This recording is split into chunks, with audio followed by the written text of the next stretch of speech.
Kita mulai. Bismillahirrahmanirrahim. Assalamualaikum warahmatullahi wabarakatuh. Waalaikumsalam warahmatullahi wabarakatuh. Bertemu kembali dengan perkuliahan Financial Intermediaries. Dan pada hari ini kita akan mempelajari mengenai financial market and institution terkait dengan part ketiga, yaitu debt security market. Cita-cita kita di dalam hari ini adalah Anda memahami mengenai features, apa saja yang menjadi fitur-fitur dari money market securities. Jadi topik perkuliahan kita adalah financial market and institution. Buku yang digunakan adalah buku Jeff Madura. Hari ini kita membahas mengenai financial market, yaitu money market securities. Dan Anda juga diminta untuk mampu menjelaskan bagaimana money markets itu digunakan oleh institutional investor. Bagaimana companies menggunakan money market, menggunakan financial market. Kemudian Anda juga diminta mampu menjelaskan bagaimana melakukan valuasi terhadap money market securities. Dan Anda juga diharapkan mampu menjelaskan bagaimana money market menjadi secara global dia terintegrasi. Nah, di dalam part 3 ini terkait dengan debt security market, kita membahas chapter 6, chapter 7, chapter 8, chapter 9. Jadi di hari ini saya akan membahas 4 chapter sekaligus kepada Anda. Mungkin tidak akan terlalu detail, ya, karena agar kita bisa mengcover seluruh materi kita di buku ini, ya. Nah, topik yang pertama adalah money market, yaitu di chapter 6. Ya, kita akan habiskan waktu kira-kira 30 menit untuk money market. Kemudian kita akan membahas bond markets, ya. Jadi di dalam debt security market, ya. Di dalam money market terkait dengan liabilities di dalam debt ada money market, kemudian bond market chapter 7 dan chapter 8, dan mortgage market, mortgage securities market. Ya. Kita akan cover di hari ini. Oke. Money market securities.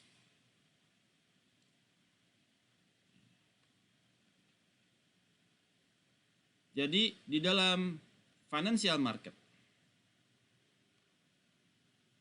itu terdiri dari money market dan capital market. Nah, money market adalah securities atau debt securities dengan maturity dia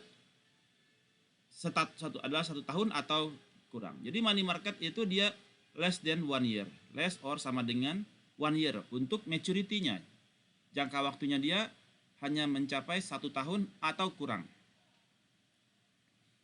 Ya. Sementara capital market dia more than 1 year. Ya, itu disebut dengan capital market. Apa saja yang produk yang di-issue di dalam primary market? Ya. Money market itu di-issue di dalam primary market. Nah, dia bermain di primary market. Artinya dia berbicara hanya kepada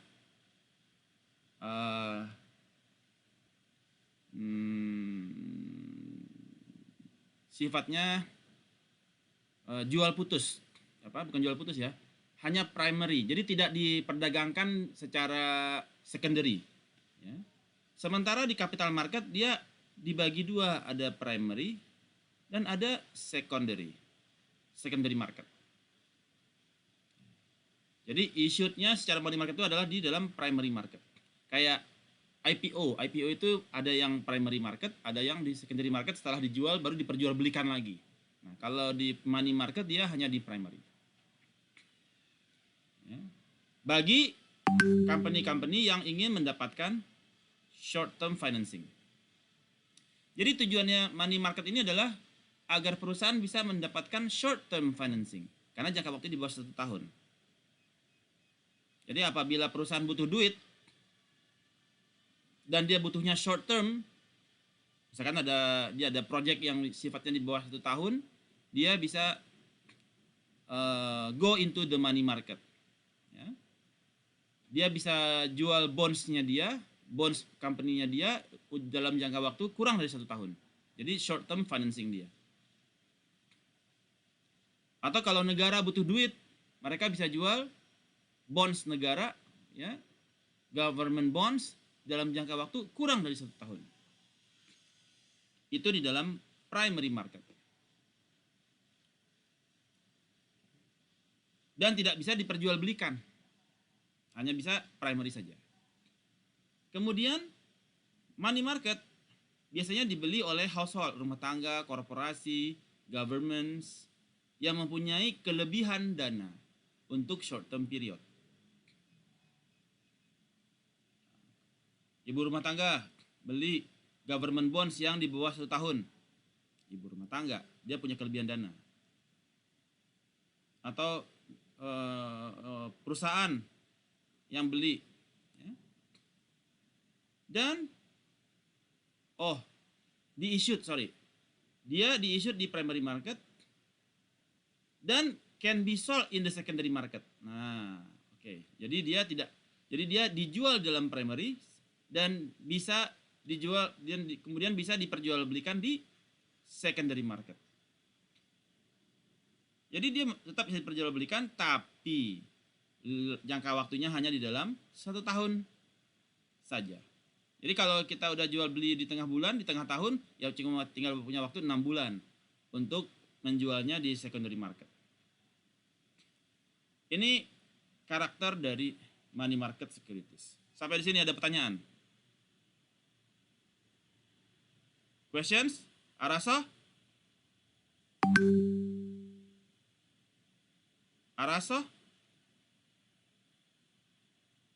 Gak ada yang jawab?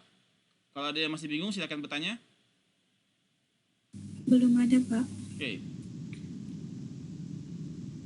Apa saja yang menjadi securities yang diperjualbelikan di money market? Ada yang disebut dengan treasury bills. Treasury bills ini adalah seperti bonds milik pemerintah yang dijual oleh government bonds, ya. Government bonds yang jangka waktunya less than 1 year. Ya. Ada lagi commercial paper, yaitu yang diissue oleh companies yang ratingnya tinggi. Kemudian dia butuh duit untuk pendanaan proyeknya dia menerbitkan commercial papers. Atau yang ketiga adalah negotiable certificate of deposit.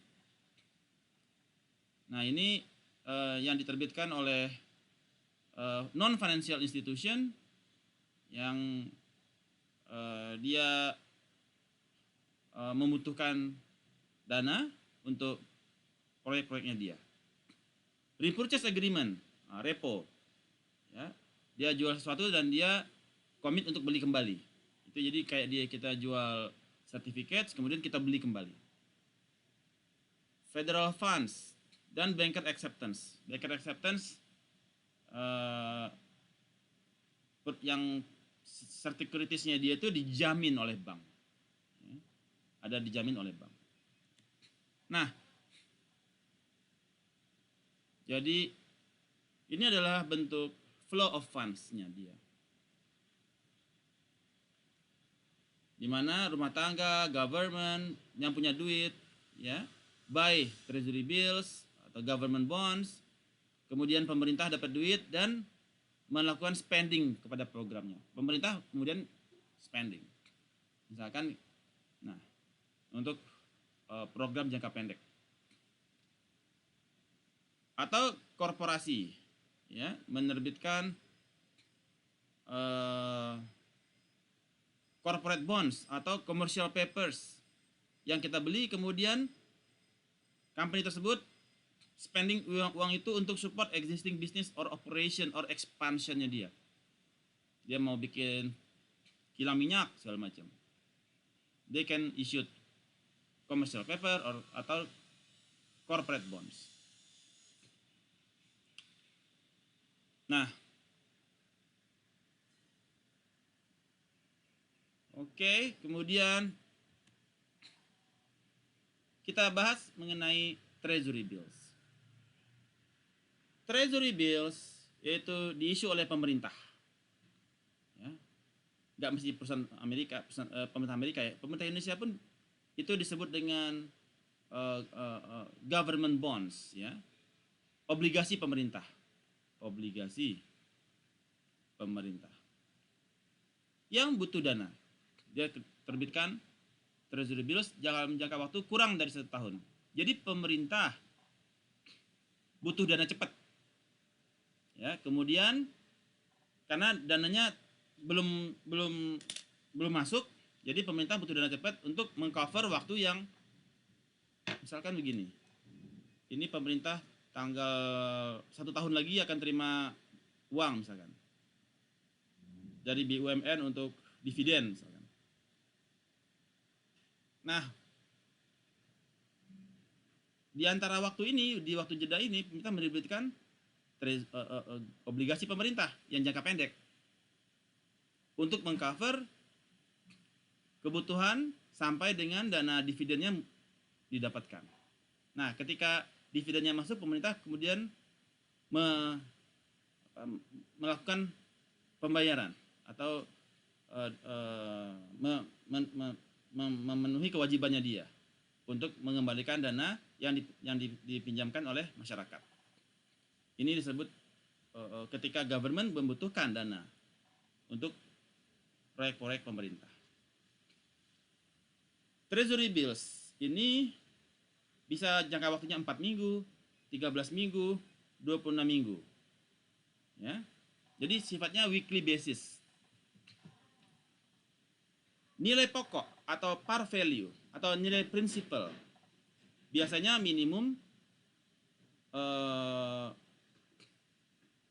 10.000 biasanya, tapi sekarang kelipatan 1.000.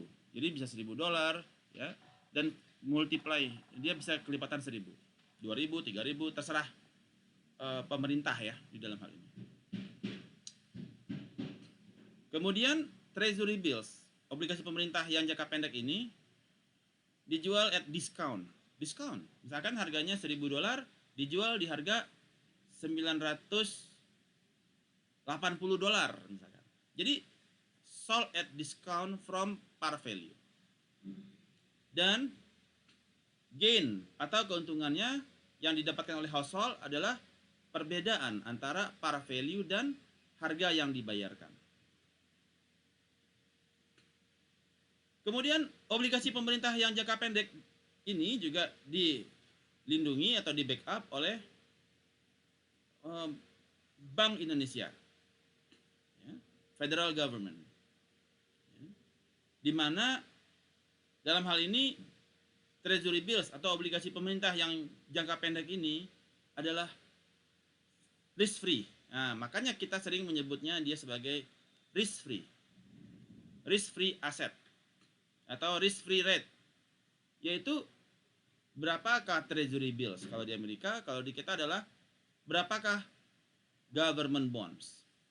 Government bonds yang sifatnya jangka pendek di bawah 1 tahun.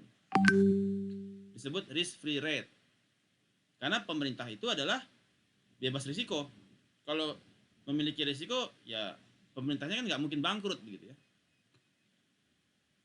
Dan treasury bills ini highly liquid karena dia maturity-nya sangat pendek, mingguan. Dan sangat kuat di dalam secondary marketnya dia. Ya. Ini terkait dengan treasury bills. Siapa yang menjadi investor di dalam treasury bills? Ya. Biasanya adalah perbankan. Mereka yang menjadi investor. Depository institution. Mereka yang taruh dana mereka di dalam treasury bill atau obligasi pemerintah jangka pendek. Jadi kalau ekonomi slowing down, mereka invest di treasury bills atau obligasi pemerintah. Ya, yang jangka pendek di bawah 1 tahun. Karena dia easily liquidated. Mingguan bisa di 4 minggu, 13 minggu, mereka bisa di cash in. Ya. Kemudian other financial institution, bisa saja non financial institution, companies, mereka juga bisa invest di treasury bills atau obligasi pemerintah. Ya. Apabila mereka memiliki exit melebihi cash inflow-nya dia, dananya berlebih. Ataupun individual yang memiliki saving yang besar dan mereka mau invest melalui money market funds. Mereka bisa juga beli obligasi pemerintah. Ataupun corporation yang ingin investasi di obligasi pemerintah untuk cover kepada unanticipated expenses. Karena jangka waktunya yang pendek secara mingguan. Bagaimana kita melakukan pricing kepada treasury bills? Pricing ke dalam treasury bills atau obligasi pemerintah jangka pendek ini adalah at discount from their par value. Kalau nilai pokoknya 1000, mereka jualnya di misalkan 958 misalkan.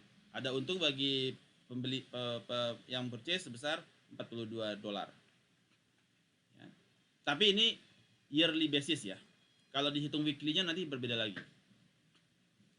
Dan harga tergantung kepada investor required rate of return. Berapa required rate of return-nya dia? Tergantung. Ya. Value dari treasury bill adalah present value dari par value. Jadi kalau misalkan 1 tahun lagi dia nilainya adalah 1000, maka berapakah price-nya? Ya, apabila investor pengennya 7% ya returns dalam setahun,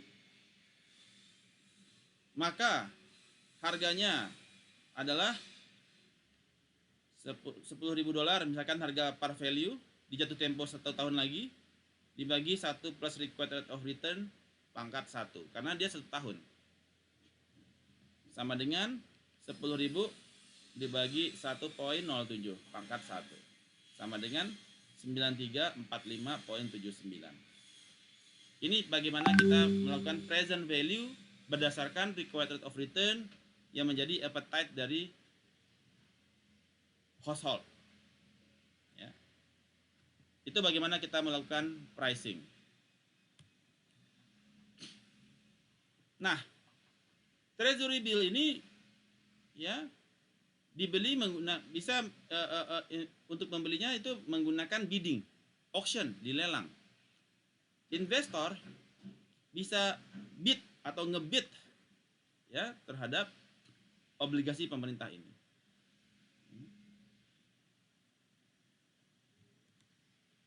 Misalkan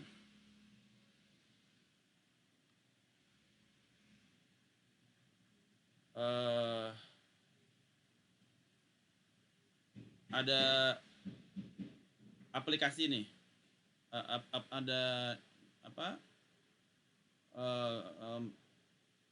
Nih, average price of accepted bids. Jadi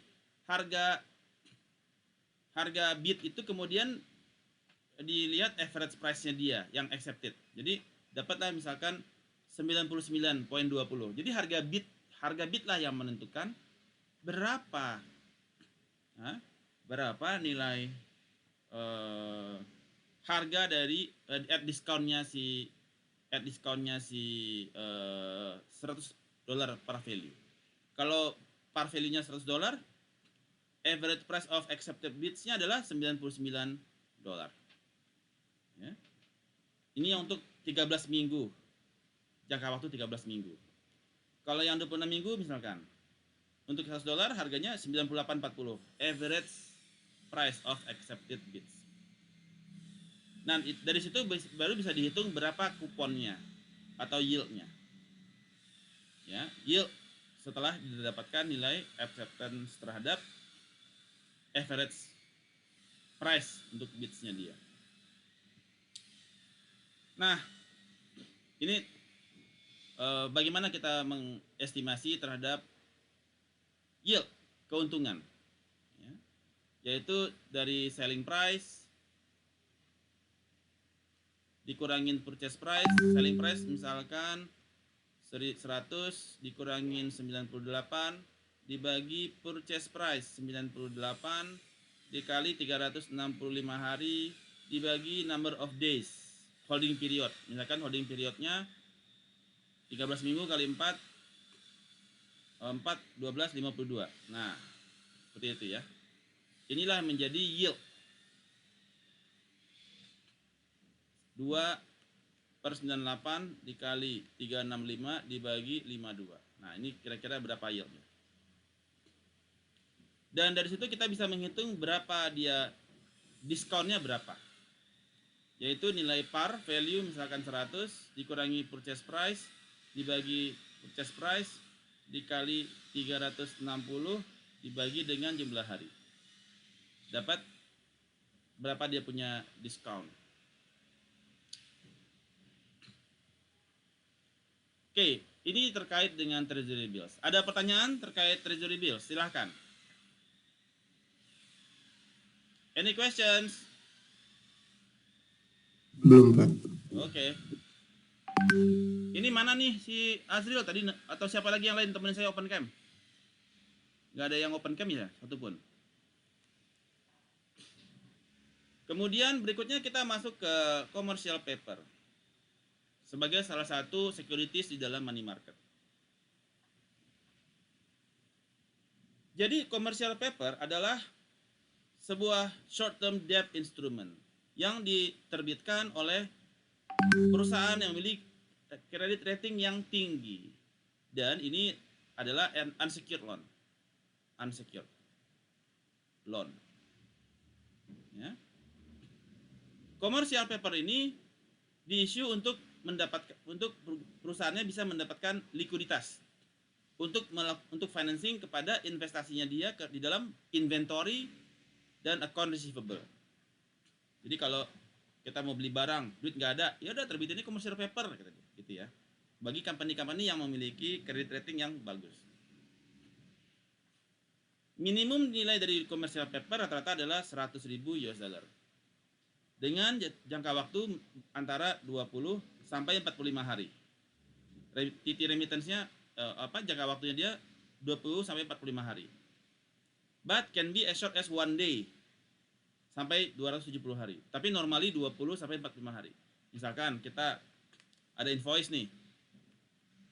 Ada invoice kita untuk inventory kita kan beli barang kan, kayak Toyota beli coil untuk bikin Innova gitu ya. Tagihannya $100,000. Dan jangka waktunya 45 hari. Harus jangka waktunya invoice-nya harus dibayar dalam misalkan 20 hari. Oke, kita terbitkan commercial paper. Commercial paper terus dibeli oleh masyarakat dan dia bayar. Dia bayarlah tagihan invoice tersebut. Kemudian inventory itu dia bikin mobil, sampai mobil dijual, mobil laku, dia dia kembalikan lagi dana yang dia dapatkan dari commercial paper tersebut. Nah,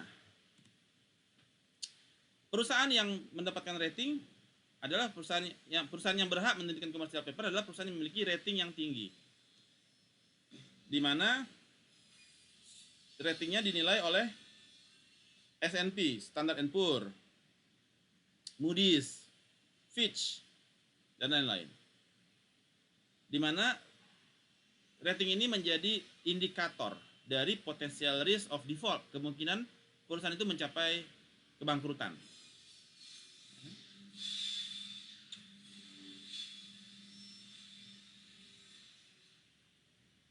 Pak, mau tanya Pak. Ya, silakan.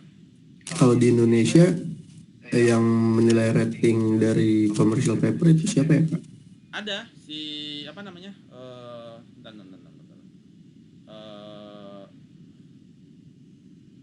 Ada, sebentar ya, saya lupa.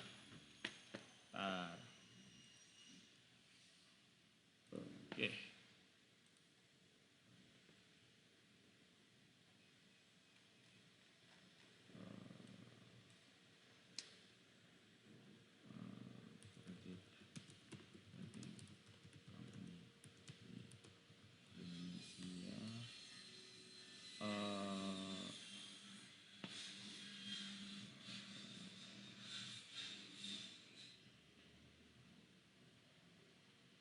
Di Indonesia ada nih, Fitch Rating ada. Fitch Rating Indonesia. Oh, nih Pevindo. Oke. Pemeringkat efek Indonesia. Ada lagi juga Fitch Rating Indonesia. Dan ada lagi ICRA, Indonesia Credit Rating Agency. Oke? Oke Pak. Sip. Mana tadi chapter 6. Nah, kemudian placementnya. Jadi perusahaan itu menjual commercial paper dia directly kepada investor. Ya. Atau rely on commercial paper dealer, ada dealernya lagi. Nah, jadi dia bisa lewat langsung kepada investor atau dia melalui investment companies. Investment companies untuk menjualkan mereka punya commercial paper. Ya. Misalkan Mandiri Sekuritas. Nah, Mandiri Sekuritas bantuin jualin commercial papernya misalkan Indofood. Seperti itu. Kemudian yang membackup commercial paper.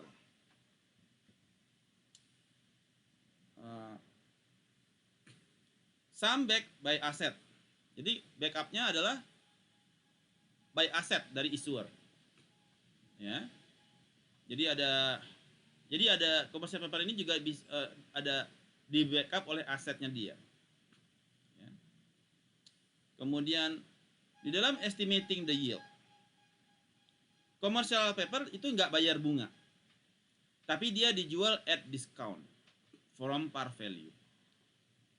Jadi pokoknya jatuh tempo gua bayar full, tapi gua jual at discount. Misalkan saya jual 10.000, saya perlu commercial paper, saya lepasin 10.000 US dollar. Saya jual di harga 99.500 misalkan. Setelah 20 hari saya bayar 10.000. Jadi dia sell at discount from par value. Yield dari commercial paper pasti lebih tinggi daripada yield di treasury bills atau obligasi pemerintah jangka pendek. Ya, karena dia credit risk-nya lebih tinggi daripada pemerintah, resiko perusahaan lebih tinggi tentunya, dan less liquidity.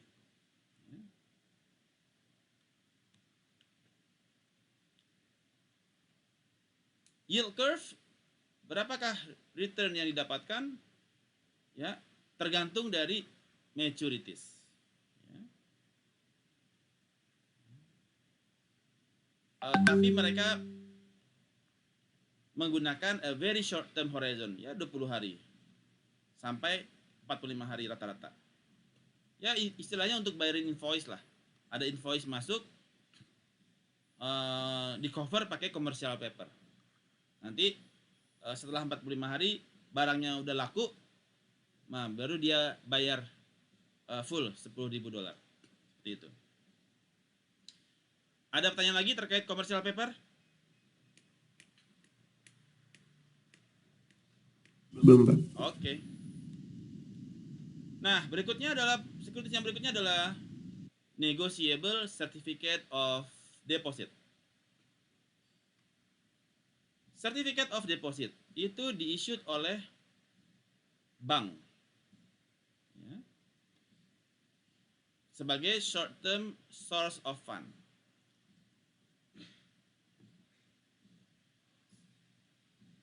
Besaran certificate of deposit itu yaitu $100.000 minimum, dan dia maturity-nya 2 minggu sampai dengan 1 tahun.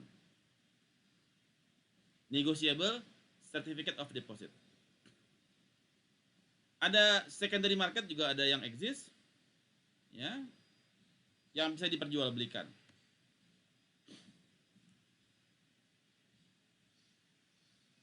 Beberapa bank itu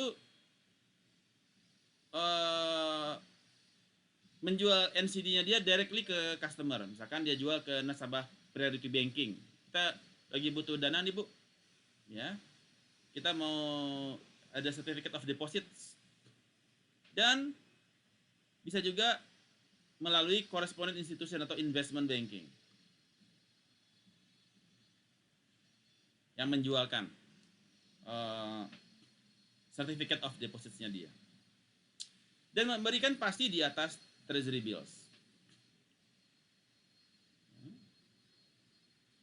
Yield-nya adalah selling price, dikurangi purchasing price, ditambah interest dibagi dengan purchasing price.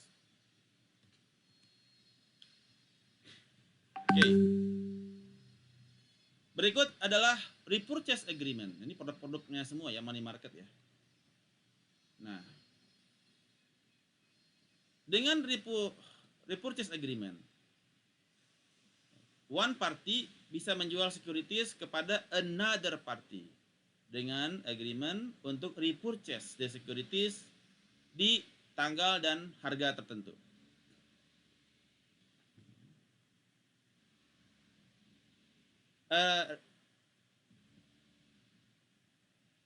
Repurchase agreement itu menggambarkan a loan, pinjaman yang dilindungi atau dengan jaminan securities tersebut.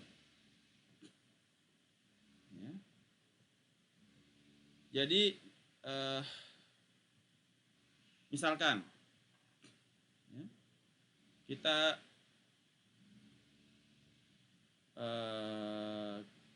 companies atau bank create repo untuk company dengan memiliki excess funds, ya. Jadi kita jual repo, repurchase agreement senilai tadi harga nilainya nggak dibatasi ya. Oh, 4,5 triliun. Wih, gede ya. Ya. Atau 10 juta US dollar. Ya. Dan maturity-nya adalah 1 sampai 15 hari. Waduh. Ya. Atau kalau yang harian 1 sampai 15 hari, ada juga yang bulanan, 1, 3 atau 6 bulan. Ya, tergantung ya, repurchase agreement. Jadi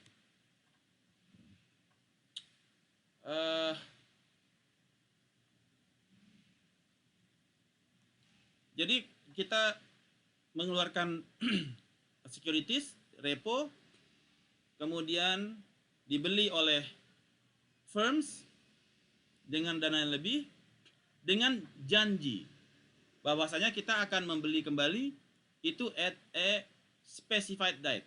Jadi kita janji untuk beli kembali di misalkan 15 hari, kita akan beli lagi di 15 hari, ya, 15 hari dengan harga tertentu. Ya pasti lebih tinggi, ya seperti air discount tadi ya, hampir sama kayak the air discount, ya, untuk itu dalam waktu 1 sampai 15 hari. Kalau hari ya. Kalau bulan 1, 3 atau 6 bulan. Nilainya pun fantastis ya. Oke. Kemudian berikutnya adalah Federal Funds Securities berikutnya. Jadi adalah financial institution yang meminjamkan atau meminjam short term fund ya di Federal Fund Rates. Jadi di BI rate gitu ya, BI rate. Rate ini normally BI rate itu slightly higher daripada Treasury bill rate at any given time. Commercial bank adalah yang paling aktif berpartisipasi. Jadi dia naruh dananya di BI rate, bukan di deposito, bukan di obligasi pemerintah ya, tapi dia taruh dananya di BI rate, di Bank Indonesia ya. Jadi sekarang dana dia dapat di tabungan nasabah, kewajibannya dia bunganya 4% atau 2% setahun. Dia taruh di BI rate sekarang berapa persen ya? 4%. Ya udah, dana deposito itu ditaruh aja di BI rate, nggak dia kasih pinjam, nggak dia kasih berupa lending ya. Tidak beri berupa KPR, tidak beri KPR, taruh aja di BI rate dengan return 4%. Ya udah, cuan 2% dia bunganya.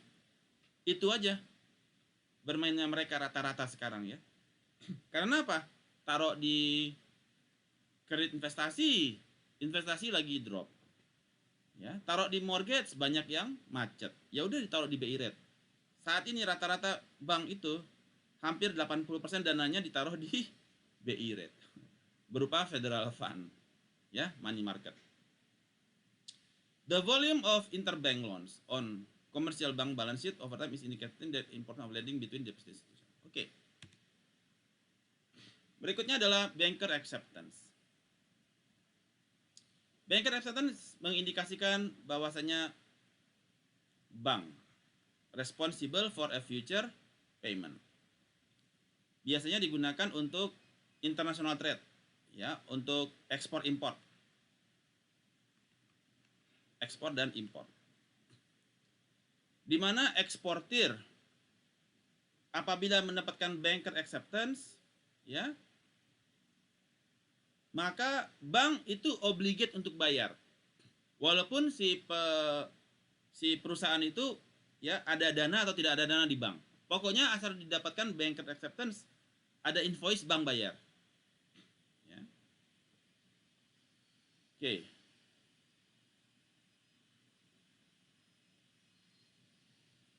Acceptance are often discounted and sold by the exporting firm prior to maturity. Jadi gini, ini dipakai biasanya untuk LC, letter of credit ya. Letter of credit.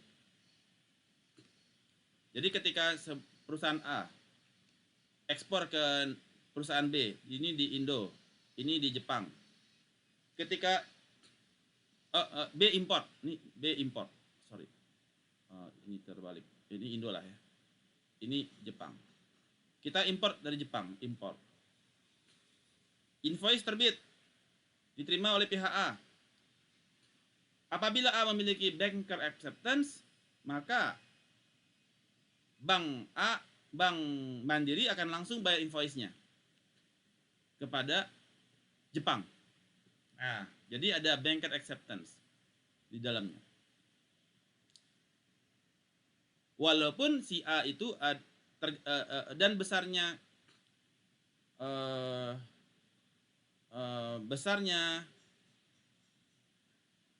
keuntungan bank tergantung berapa dana yang dimiliki oleh A. Kalau dia 100% deposit, ya banker acceptance-nya ya nggak ada apa ya, tidak ada keuntungan, tidak ada mendapatkan, bank tidak mendapatkan keuntungan kalau dia dananya 100% deposit.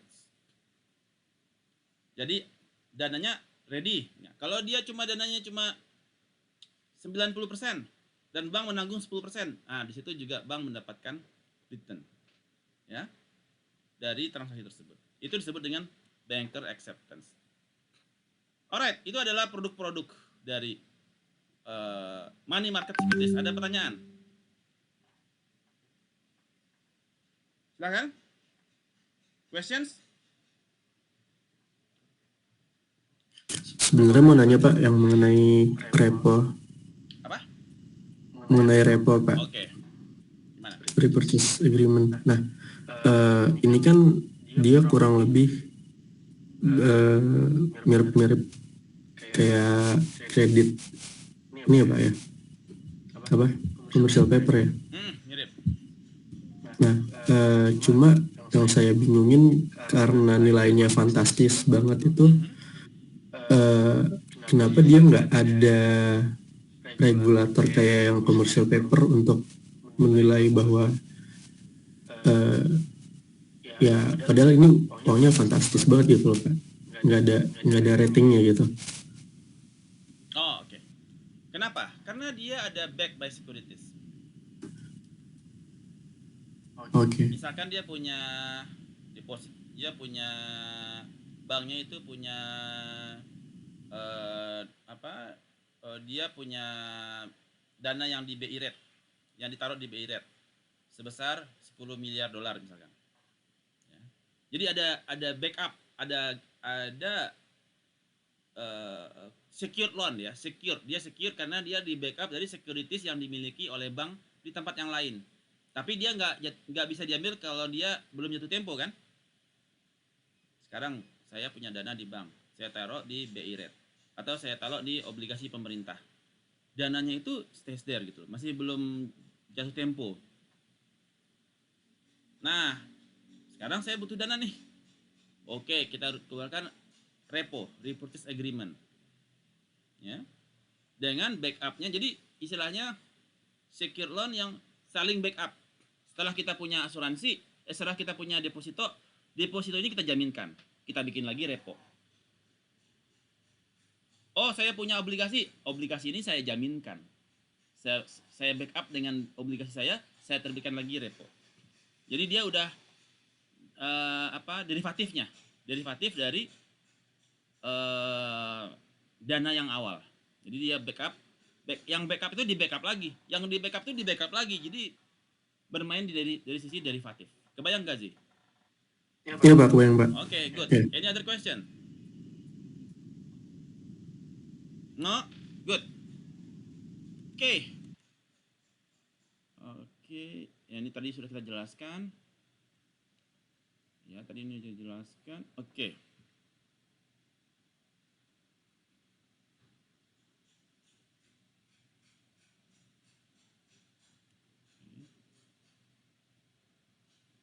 Nah.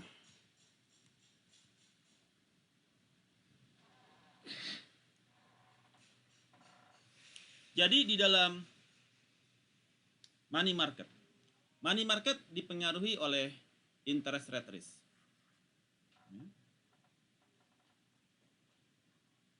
If the short term interest rate increase, maka return yang diharapkan dari money market juga akan increase. Dan harga untuk memperoleh money market juga decrease. Ya. Jadi kalau sekarang tiba-tiba interest rate naik, bagaimana interest rate itu bisa naik? Ada supply dan demand. Ini sudah saya terangkan di pertemuan kedua ya, supply dan demand. Tiba-tiba interest rate-nya naik. Oke. Kemudian interest rate naik, maka ekspektasi return juga disesuaikan dengan peningkatan interest rate. Pasti lebih tinggi daripada interest rate, return yang diharapkan. Karena kita pengen mendapatkan return yang lebih tinggi dari bunga. Dan harganya menjadi lebih turun. Jadi lebih murah, jadi semakin decrease. Peningkatan di dalam interest rate itu tidak harmful kepada money market yang jangka pendek. Kalau jangka pendek tidak terlalu harmful. Tapi yang lebih harmful itu kepada longer term bonds, obligasi jangka panjang. Itu dia akan lebih harmful. Ya. Jadi kepada short term ya biasa aja sih, tetapi yang kepada long term yang akan berpengaruh. Bagaimana kita melakukan pengukuran terhadap interest rate risk? partisipan di dalam money market dapat menggunakan sensitivity analysis untuk mendetermine berapa value of money yang money market bisa change in response to change in interest rate. Jadi kita bisa mengukur, kita sekarang investasi kita misalkan sekarang itu money market ya, money market. It's money market. Ada ini aset apa, kita untuk melakukan financing kepada short term aset. Financing kita terbagi dua. Ada short term, ada long term aset. Ini Anda pakai money market. Berapa percentage yang short term, berapa percentage yang long term. Ini juga bagaimana kita mengukur interest rate risk-nya nanti. Nanti kita akan bahas. Oke.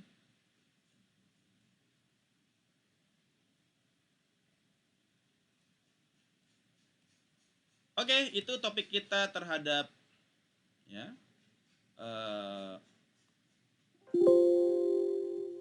money market di chapter 6. Kita akan masuk ke topik berikutnya, ke bonds market chapter 7 dan chapter 8. Sebentar. Saya stop dulu recordingnya.